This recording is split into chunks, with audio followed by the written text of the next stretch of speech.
buenas noches Jorge, buenas noches a la audiencia. Y esta noche efectivamente vamos a hablar de la crisis en Brasil. Una especie de déjà vu a un año de la destitución de Dilma Rousseff. Hoy el presidente del Brasil afronta otra crisis y para hablar del tema, un experto en temas internacionales para analizar el tema con nosotros, Juan Manuel Moratal. Muchas gracias por aceptar nuestra invitación. Bueno, buenas noches Rolando, es un placer para mí aquí estar hoy, así que nada, analizando la cuestión. Juan Manuel, nos ponemos un poquito en contexto. ¿Qué es lo que está ocurriendo en Brasil? Porque esto parece que en realidad es como la segunda parte de la misma película, ¿no? Bueno, en realidad lo que deberíamos explicar a la teleaudiencia es que esto es parte de un contexto global. O sea, cuando nosotros hablamos del último incidente del escándalo, que tiene que ver con la conversación telefónica que Michel Temer y el empresario Batista han mantenido y que fue interceptada por la justicia brasilera, que posteriormente además fue publicada por todos los medios de Brasil, en la cual en esa conversación básicamente Michel Temer daba su anuencia o habría dado su anuencia para que se proceda a dar un soborno, lógicamente fuera de cualquier contexto poca cosa, legal. porque estamos hablando del presidente nada más y nada menos de Brasil. El presidente hoy en ejercicio de la República Federativa del Brasil, exactamente.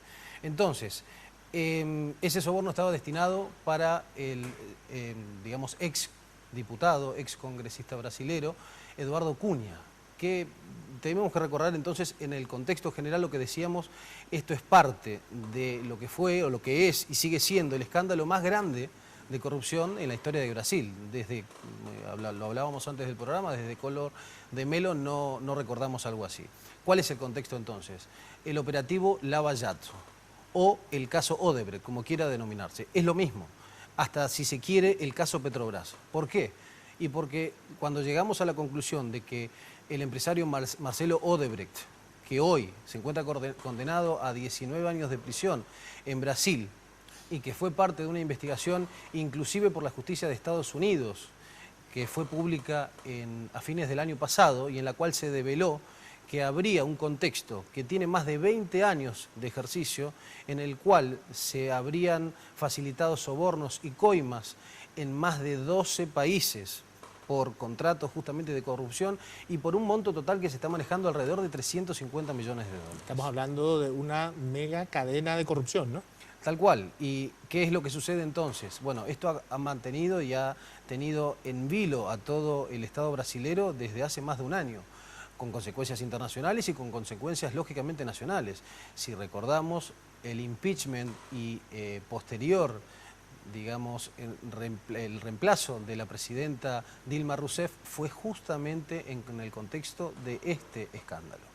Y este escándalo, lógicamente, tiene a Brasil en una agitación importante y nosotros estamos pegaditos a Brasil. ¿Cómo puede afectarnos? Bueno, la cuestión es, ¿puede afectarnos? Siempre nos ha afectado todo lo que ocurría en Brasil, todo lo que ocurre en Argentina, todo lo que ocurre en la región, siempre nos ha afectado políticamente, jurídicamente y sobre todo económicamente. ¿Cómo nos puede afectar esta situación? Bueno, justamente tomando esa división que es una, digamos, una división bastante elocuente de lo que podrían ser consecuencias de todo este proceso, tenemos en el campo legal, bueno, lógicamente tenemos, como dijimos, un proceso con un condenado de 19 años, posiblemente uno de los empresarios más importantes de la historia de la construcción en Brasil. Tenemos a un exdiputado también preso a esperas de una condena. Tenemos una presidenta depuesta. O sea, Y tenemos a otro con mucho riesgo de también seguir la misma suerte, ¿no? Tal cual. Y en el mismo contexto legal debemos recordar que hoy Michel Temer afronta 8 pedidos de impeachment dentro de su Congreso y además hay abierta una investigación y proceso en la justicia electoral brasileña. ¿Para qué? Para declarar nulos los comicios de 2014. ¿Por qué?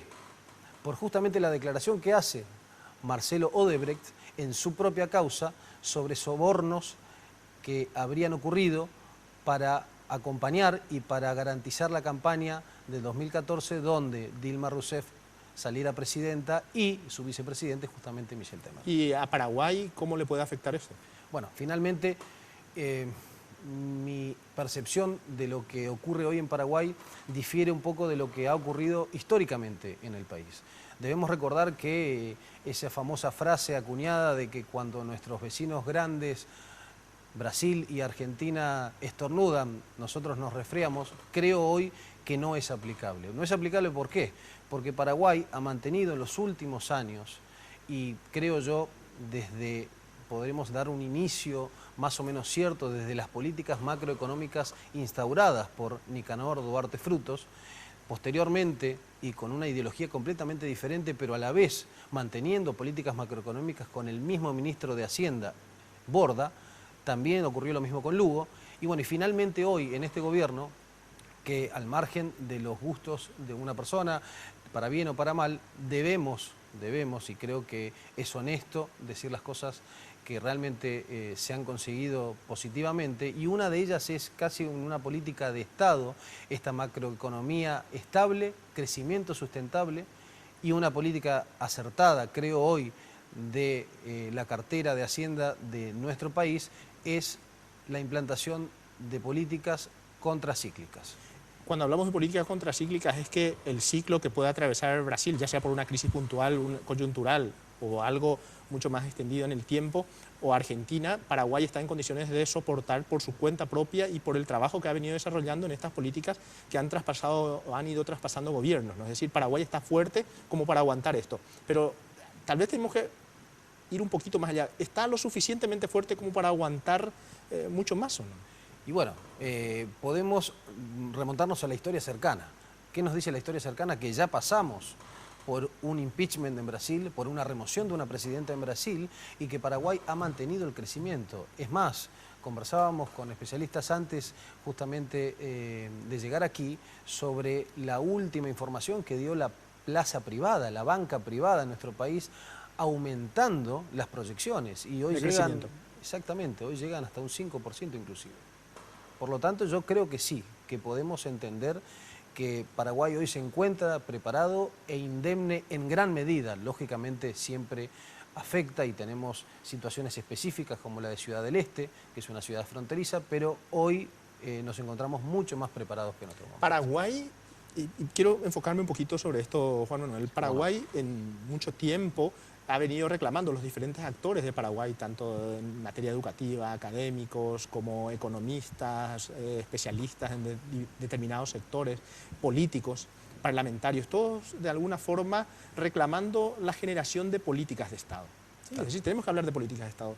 Hiciste referencia al mantenimiento de una cierta política de Estado que ya va atravesando 3 gobiernos y que lo va atravesando con éxito. Es decir, existe hoy en temas económicos y esa fortaleza tiene que ver con una real política de Estado en materia económica, ¿o no? Yo entiendo que sí. Lógicamente la economía es mucho más compleja y no la podemos reducir a una parte de ella, cual sería la macroeconomía. Pero Paraguay demostró, y prueba de eso es que hoy estamos prácticamente con calificación de inversión por las calificadoras internacionales, estamos a punto de llegar a eso. Justamente otro índice que nos destaca eso es justamente el crecimiento sostenido.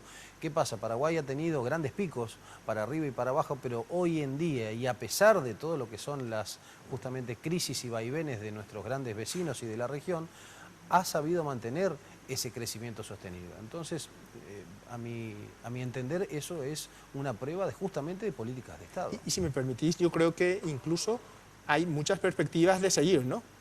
Tal cual. Bueno, hoy en día estamos a las puertas de un año electoral. Estamos ya en un año electoral. Estamos en un año electoral, esa es la realidad, sí. Y este año electoral se nota como en otros años, no sé, un freno en la economía, ¿puede afectarnos de alguna forma o lo estás notando? Porque al final estamos en un año electoral, pero ya estamos casi a mitad de año. Bueno, justamente ahí retorno a lo que yo te decía de las políticas y medidas contracíclicas. ¿Qué sucede? Bueno, se ha sabido y se ha entendido que cuando hay retracciones del sector privado, en el sector internacional, el Estado es un buen momento, el Estado debe intervenir en esos momentos. Y gracias a eso hoy tenemos la obra pública que creo que se ha concentrado justamente, puede ser casualidad, puede ser algo pensado, pero se ha concentrado justamente en esta última parte del mandato. Lógicamente podemos entender entonces que las condiciones económicas en las cuales entraría serían óptimas. A modo de conclusión, Juan Manuel, ¿Cómo no? la crisis en Brasil es importante, es seria, es grande, pero Paraguay está en condiciones de pasarla. Yo creo que sí, y van a ser principalmente las consecuencias en el propio Brasil. Juan Manuel Monatal, muchísimas gracias por aceptar nuestra invitación esta noche y esperamos contar contigo en otras ocasiones para hablar de temas internacionales. Bueno, cuando quieran, ha sido un verdadero placer. Muchas gracias. Nosotros seguimos con las noticias con Jorge.